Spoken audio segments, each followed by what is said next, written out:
if you're looking to study in Canada, you should be very careful when picking your program. And I'm here to help you. In today's video, I'll go through programs which are not the best options for international students, and I'll also share some things to consider when trying to choose a program in Canada. First things first. You need to decide whether you want to stay in Canada after your studies. And if the answer is yes, these programs might not be the best option for you. And the first type of programs is ESL. ESL are basically English as second language courses or language courses. ESL courses are made for you to study English, and the duration of those programs can be anything from 2 weeks up to a year. The problem with this type of programs is that you will not get any major, any specialization. It's literally just a language course which is made for improving your English. However, English courses are not that bad. You can take an English course, come to the country where you want to move, for example, Canada. You can look around, you can explore the city. Maybe you come to Toronto for a language course and then you're like, I don't want to live here. Next time you come to Vancouver and you're like, hey, that's the place where I want to be. An interesting fact is if you're studying up to 6 months, you will not need a study permit because ESL courses, they are not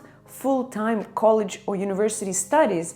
Those are language courses. But if you have an intensive language course which lasts more than 6 months, then you will need a study permit.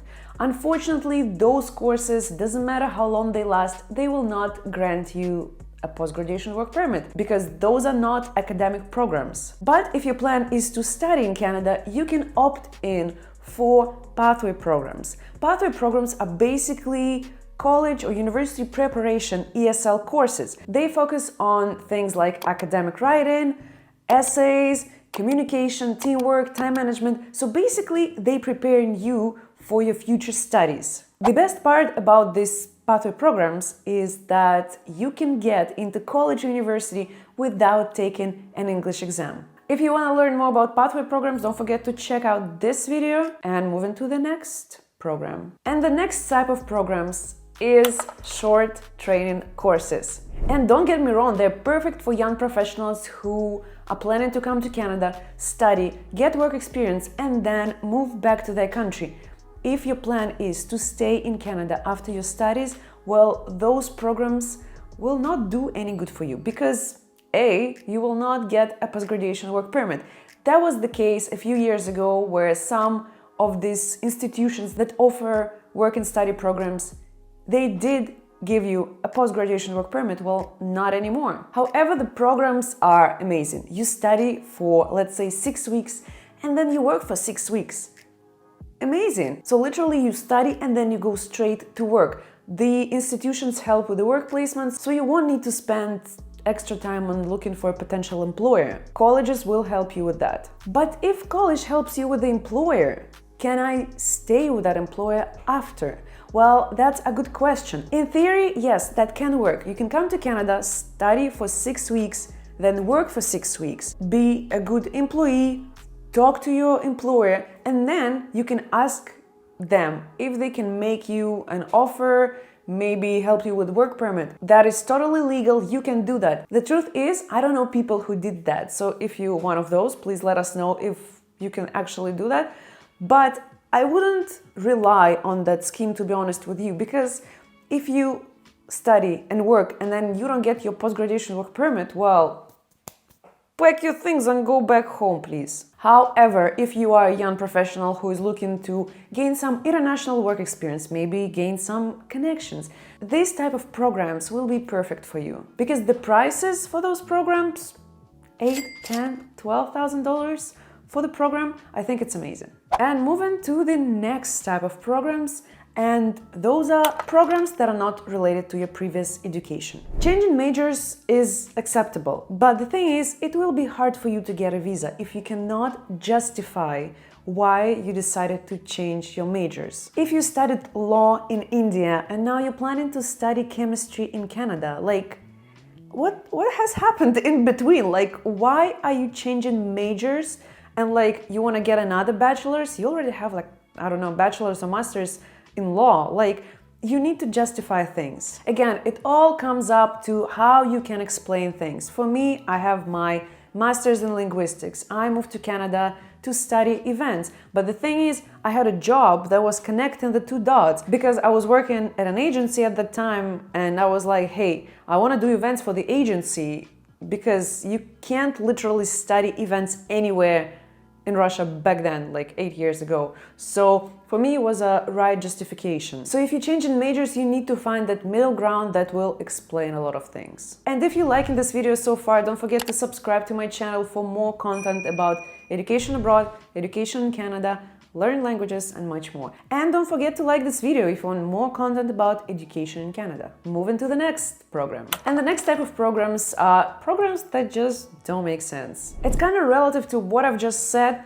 but if you have bachelor's in computer science, you have master's in computer science, and then you apply for an advanced diploma in computer science in Canada, the question is, why are you doing this? You already have, like, I don't know, 4, 5, 6 years of studies, and you want to get 3 more? Like, what's going on? But what would make sense though, if you have masters in computer engineering and then you realized you want to do mobile apps, so you decide to study in Canada, you take a 1-year postgraduate program, because those programs are made for students with education, and you study mobile development, you study front-end web development. So you have a major, but you want to get like into teeny tiny details, and you want to become a mobile app developer.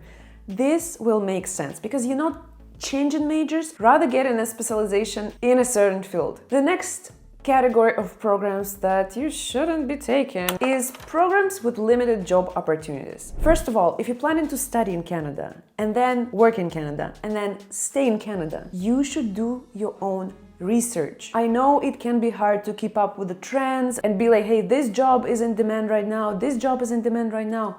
But before applying for a certain program, you need to know what's happening in the job market, because the last thing you want to do, spend like a year or 2, 3, and then get no job and then move back to your country or whatever. If there are not enough jobs on the market today, chances are you will have a hard time applying for a job in a year, maybe even in 2 years, if it's something that has a lot of potential. I know some colleges offer like cryptocurrency programs, and I'm like, what?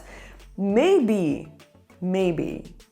there would be jobs in that field in a year or 2. But again, you need to do your own research to see what's up. Because if you get, let's say, your education in cryptocurrency and then they die in a year or 2, like, what are you gonna do? You're gonna go wash the dishes because, like, where else are you gonna go? And please don't forget that every city, every province will have different job situations, different job demands. But if you're already in a program and you feel like there are not enough jobs in the field, in the city, you can always switch programs. If you realize that your program is not, like, it's not super fun and like there are not a lot of jobs available, you can talk to your college, to university, and try switching programs. I know people who started studying like biology or chemistry and then they were like, IT please, I don't want to do this stuff anymore.